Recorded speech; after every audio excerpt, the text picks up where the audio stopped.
Dia pun cerita lah kisah dia dulu. Dia kata masa zaman dia dulu duduk dekat PJ tau. Rumah dia pun dekat atas bukit. Lepas dia tu kan, satu hari dia ni duk jogging. Duk jogging-jogging, tiba-tiba kan, tak tahu mai kok mana, bunga mawar bunga rose jatuh dekat depan dia. Dia duk kalih lah, ada ke pokok bunga mawar kat situ? Tak ada pun. Pokok bunga mawar tu jatuh betul-betul di depan dia. Dia pegang lah bunga mawar tu. Dia berwangi. Dia kata cantik bunga mawar ni, dia kata. Lepas tu tak apalah, dia pun buat tak kisah kan. Dia letaklah bunga mawar tu balik kat tepi tu. Dia pun sambung jogging. Lepas tu selang seminggu lepas pada tu, dia kata dia bawa kereta. Dia bawa kereta.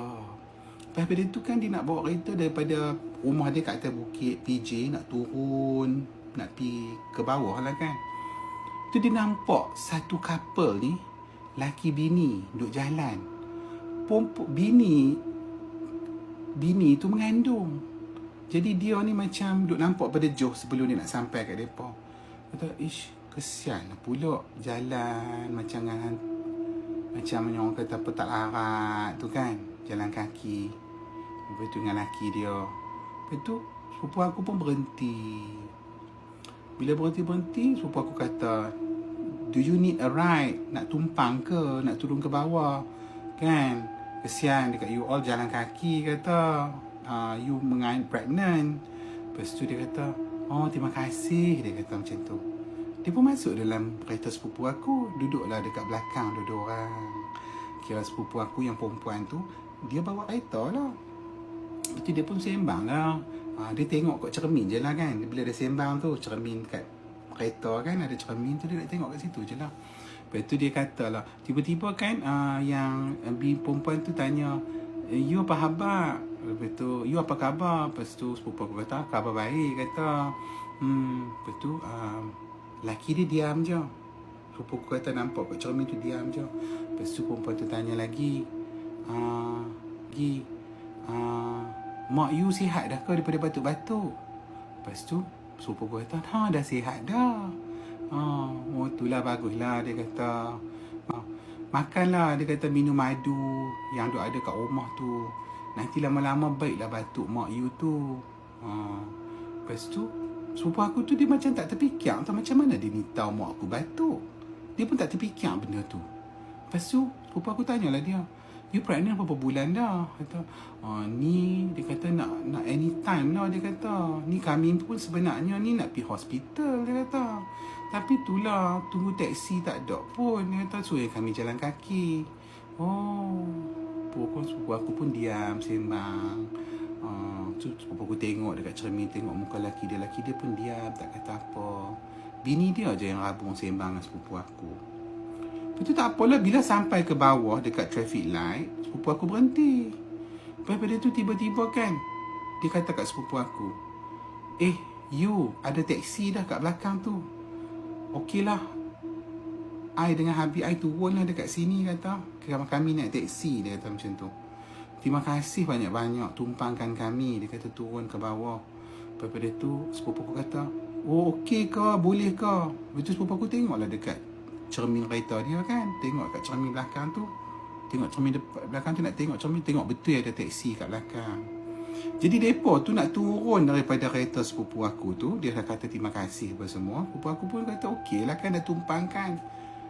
Tiba-tibanya nak abang bagi cerita dia, sepupu aku kan, dia duk tengok tingkap dekat belakang tu kan. Lepas tu kan dia kata terima kasih kan, dia tutup pintu, hilang.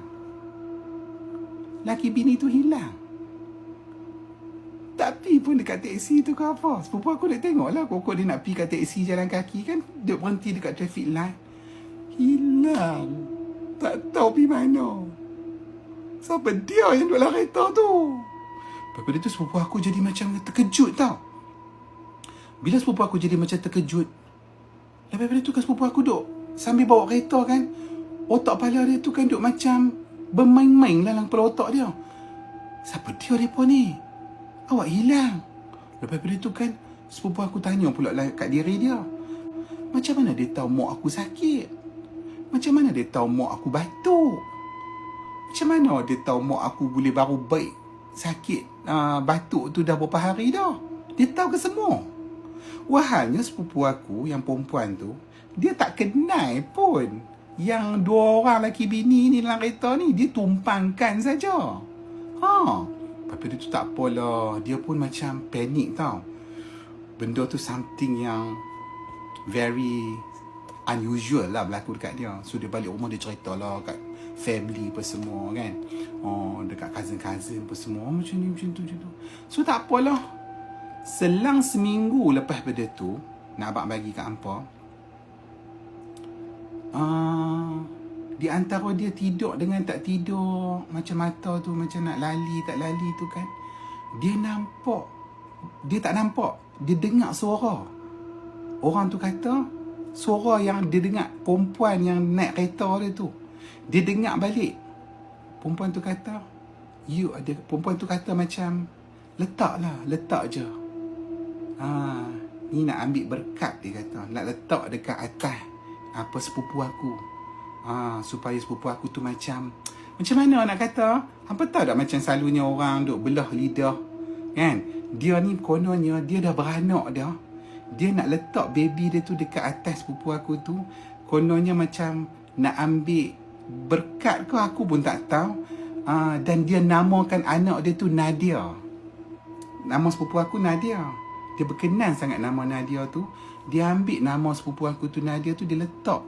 Jadi sepupu aku ni rasa lah macam ada orang letak baby dekat atas dada dia.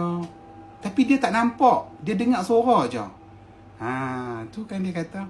Apa tu kan dia kata dekat sepupu aku. Dia kata, ni ambil berkat nama. Dia kata, Nadia, saya berkenan nama Nadia ni. Dia kata, terima kasih. Dia kata macam tu dekat sepupu aku.